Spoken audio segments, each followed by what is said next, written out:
1 जनवरी 2026 से कई नियमों में होने जा रहा है बदलाव। आपको बदले हुए इन नियमों के बारे में जानना बहुत जरूरी है, नहीं तो काफी दिक्कतों का सामना करना पड़ सकता है।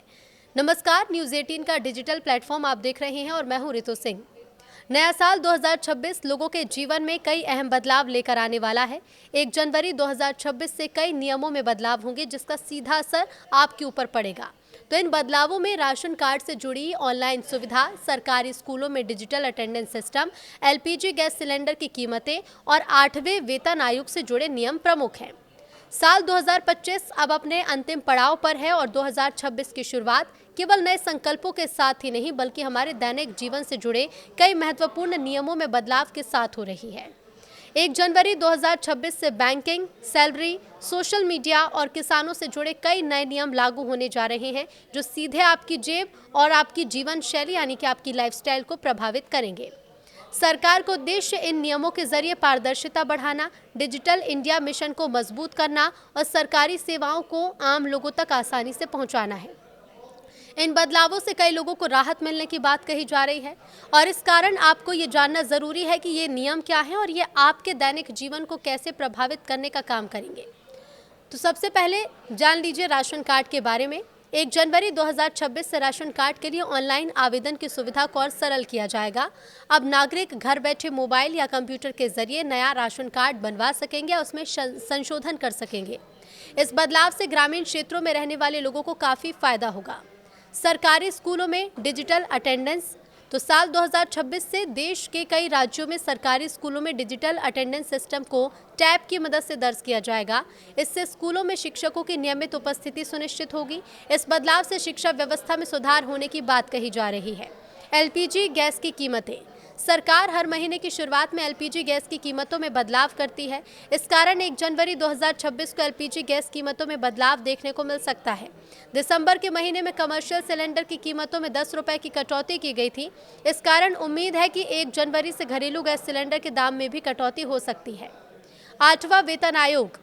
केंद्र सरकार 1 जनवरी 2026 से 8वें वेतन आयोग की सिफारिशें लागू करेगी। इससे केंद्र सरकार के कर्मचारियों की सैलरी में बढ़ोतरी होगी। हालांकि वास्तविक वेतन संशोधन और बकाया राशि मिलने में थोड़ा समय जरूर लग सकता है। नए साल से बैंकिंग प्रणाली और अधिक पारदर्शी और तेज होने वाली है। अब तक क्रेडिट ब्यूरो हर 15 दिन में क्रेडिट स्कोर अपडेट करते थे, लेकिन 1 जनवरी से इसे साप्ताहिक आधार पर अपडेट किया जाएगा। इससे लोन की पात्रता, आपके क्रेडिट इतिहास की जानकारी रियल टाइम में उपलब्ध होगी। एसबीआई, पीएनबी और एचडीएफसी जैसे बड़े बैंक ने लोन के दरों में कटौती के संकेत भी दिए हैं। साथ ही फिक्स्ड डिपॉजिट यानी एफडी की नई ब्याज दरें भी जनवरी से ही प्रभावी होंगी। बैंकिंग और सरकारी सेवाओं का लाभ उठाने के लिए पैन को आधार से जोड़ना अब अनिवार्य हो गया है और ऐसा न करने पर आपकी बैंकिंग सेवाएं बाधित हो सकती हैं। ऑनलाइन धोखाधड़ी को रोकने के लिए सरकार और बैंक सख्त रुख अपना रहे हैं। डिजिटल भुगतान के मानकों को और कड़ा किया जा रहा है। विशेष रूप से व्हाट्सएप, टेलीग्राम और सिग्नल जैसे मैसेजिंग ऐप्स के लिए सिम वेरिफिकेशन के नियम सख्त होंगे, ताकि स्पैम और वित्तीय धोखाधड़ी पर लगाम लगाई जा सके। भारत सरकार बच्चों के मानसिक स्वास्थ्य और सुरक्षा को लेकर भी गंभीर है।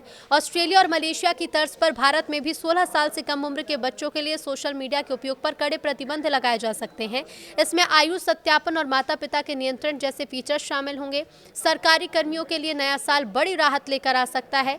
ऐसी संभावना है कि 1 जनवरी 2026 से 8वें वेतन आयोग की सिफारिशें लागू हो जाएं। इसके साथ ही महंगाई भत्ते में भी बढ़ोतरी की उम्मीद है, जिससे कर्मचारियों की इन हैंड सैलरी में इजाफा होगा।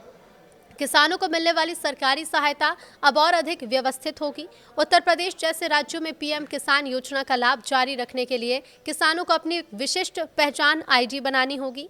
पीएम किसान फसल बीमा योजना के तहत अब जंगली जानवरों द्वारा फसल के नुकसान को भी कवर किया जाएगा। हालांकि इसकी शर्त यह है कि नुकसान की रिपोर्ट 72 घंटे के अंदर करनी होगी। प्रदूषण पर नियंत्रण पाने के लिए दिल्ली एनसीआर में वाणिज्यिक वाहनों पर सख्ती बढ़ सकती है। पुराने डीजल और पेट्रोल कमर्शियल वाहनों के प्रवेश पर नई पाबंदियां लगाई जा सकती हैं, जिसका सीधा असर लॉजिस्टिक्स और डिलीवरी सेवाओं पर पड़ सकता है।